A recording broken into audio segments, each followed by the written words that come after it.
Hi, welcome back to my channel, Asylum DSG, and today I'm going to be talking about some coping methods.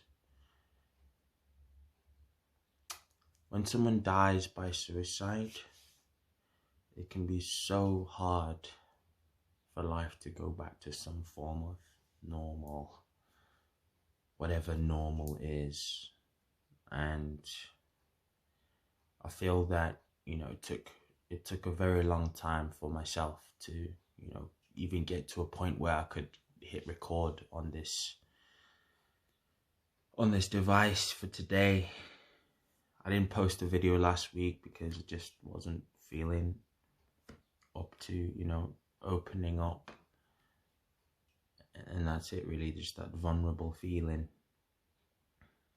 And it can overwhelm you anytime. And, it's one of the things that I've said in my previous videos, it's like, it's just an up and down journey, and all you can do is just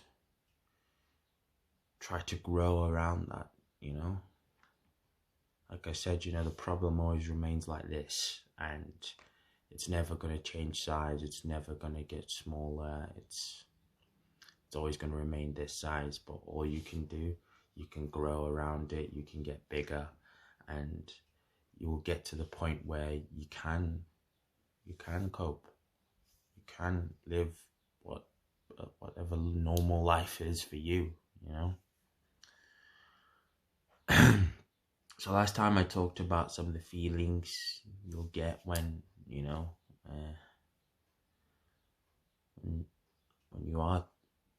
when you do experience something like this. So yeah, if you want to watch that video, maybe there is something in there that might resonate with you as well, and like I said, as long as I'm providing some level of comfort to even one person, then this is definitely worth it for me, and I've always wanted to do this.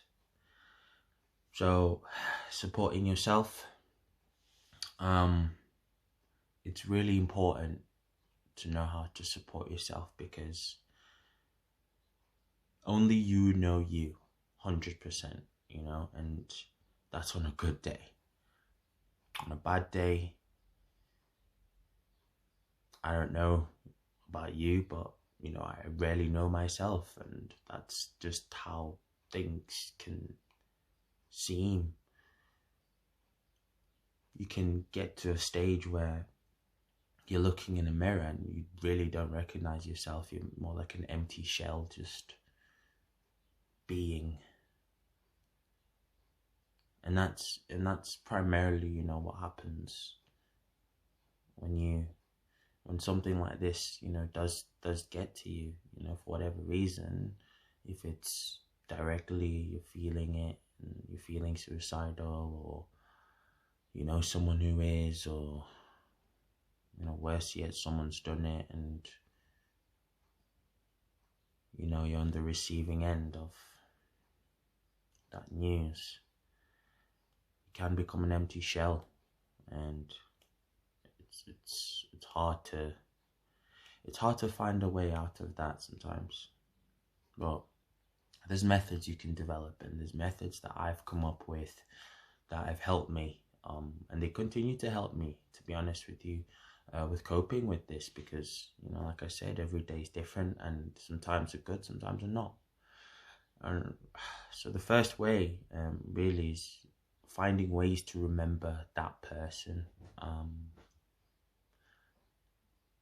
And I say this because there's two ways you can choose to do this. You can remember the person in the negative or in a positive light, and it's almost like the energy that this very subject of suicide,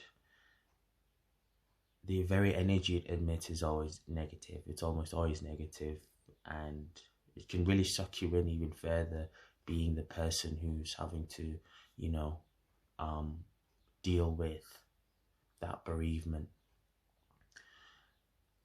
So thinking in a positive light is definitely something that helps, and I'm not talking about, you know, sitting in a living room or a room somewhere and just reminiscing on memories. Like, if you do that and that helps you, that's fine. But for those who, you know, struggling a little bit more to even channel or, you know, harness those memories and bring them forward, you know, because things are so intense, then you look to other methods. And one of those methods for me is music.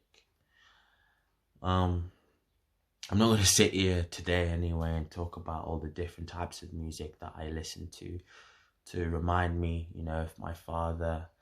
But there are, I've got, you know, a good set of maybe 5 or 6 songs that, you know, I tend to listen to, especially on anniversaries, his birthday, his death day, and any other time that I'm feeling, you know, down. And those, I feel like the music just puts me in tune. It puts me in tune with, you know, that deeper self, that deeper sense of self, where I can really almost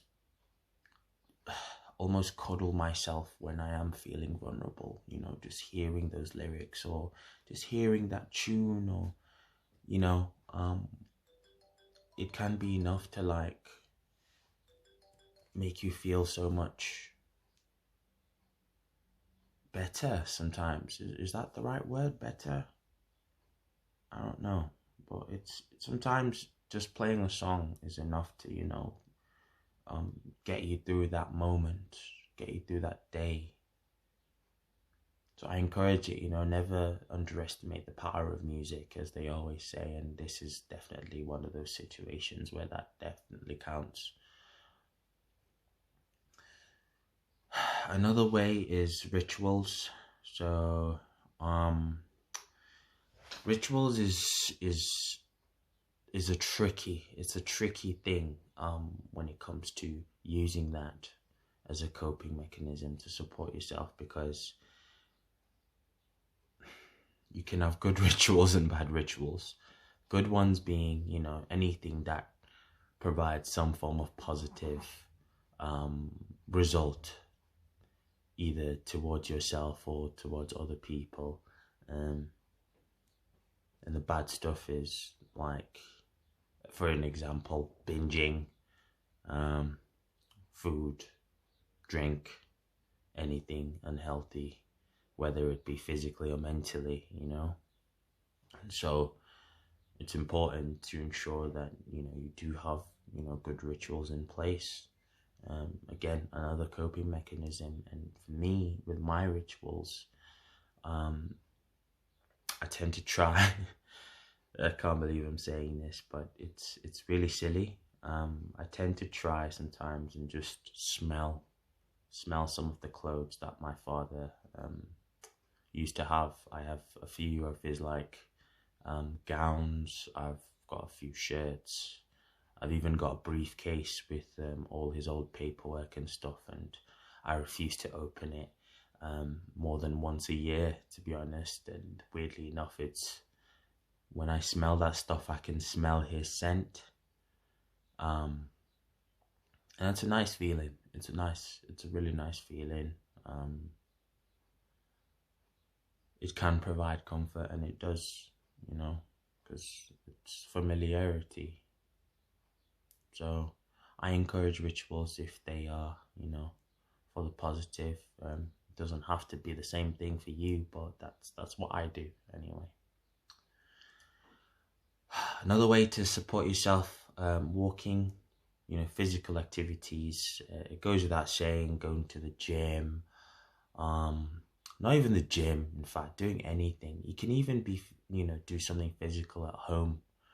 You know, you can walk on the spot. You can do this couch to 5K things, whatever they are. You can, more recently, I've actually invested in one of the VR headsets, just for a bit of an escape. And, you know, as long as, again, it just helps with my mind, and just going to a different place. And, you know, some of these apps these days, you can explore, you know, endless virtual places, space, or deep in Earth itself, or something completely fictitious. And well, it's all fictitious, but you get the meaning of what I'm trying to say.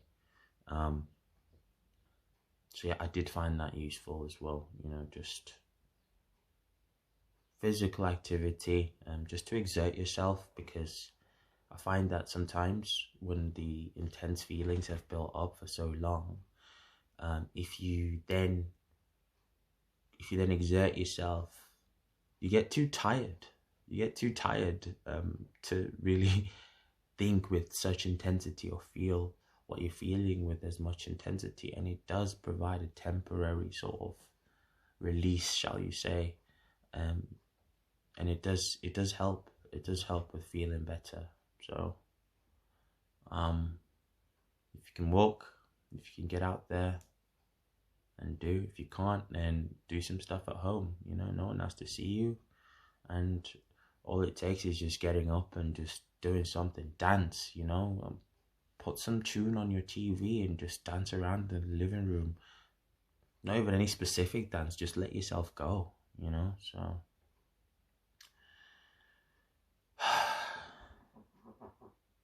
But yeah. Another one is, and this is possibly one of the more crucial ones, really, asking for help.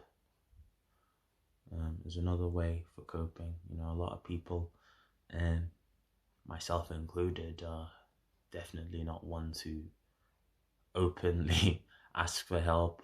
I don't know if it's some sort of weird, sick relationship with pride, or anxiousness. Maybe just, I don't know, just sometimes just feeling like people just won't get it. Just won't get it the way that you want them to, and ergo the support that you receive is not going to be quite right. And all I can say to that is, people are not psychic. That's something I've come to learn. They can't read minds, and so they can't really help you if you're not willing to put yourself in the position where it's clear what type of help would be most useful. And I know that's a bit of a confusing thing to say. You don't always know, what type of help you need, and that might be one of the reasons you're here. But I think just opening up, just whether it be someone close to you or a complete stranger, it definitely helps, and there's some part of you that just feels like you've let go, and you've sort of not had to shoulder that stuff as much, and it does sort of,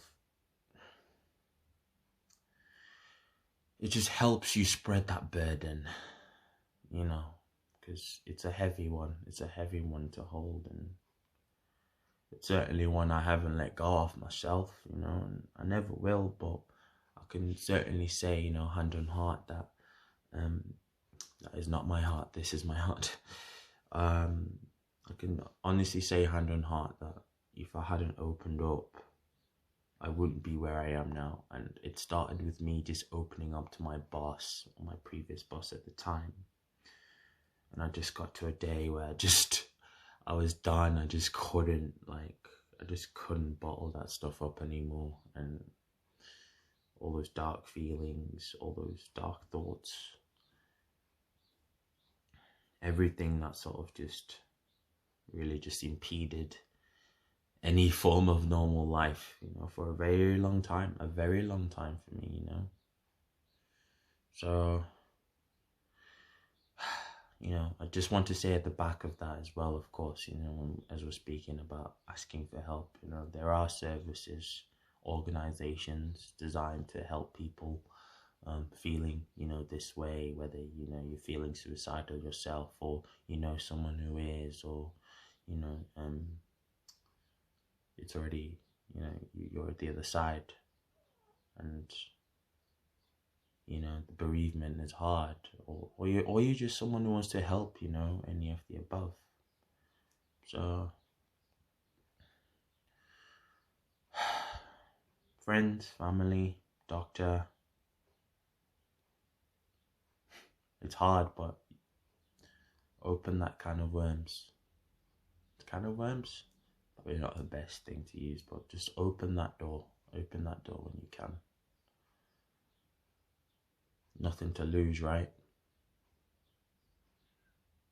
If they judge you, then sorry for being human with feelings and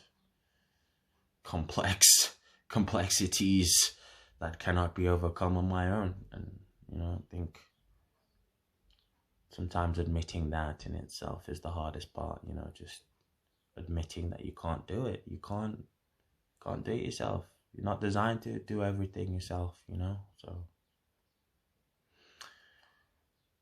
I hope today's episode, anyway, however random, has at least given some form of further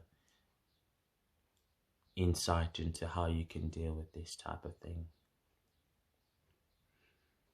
And I'm always here myself if anyone needs to talk.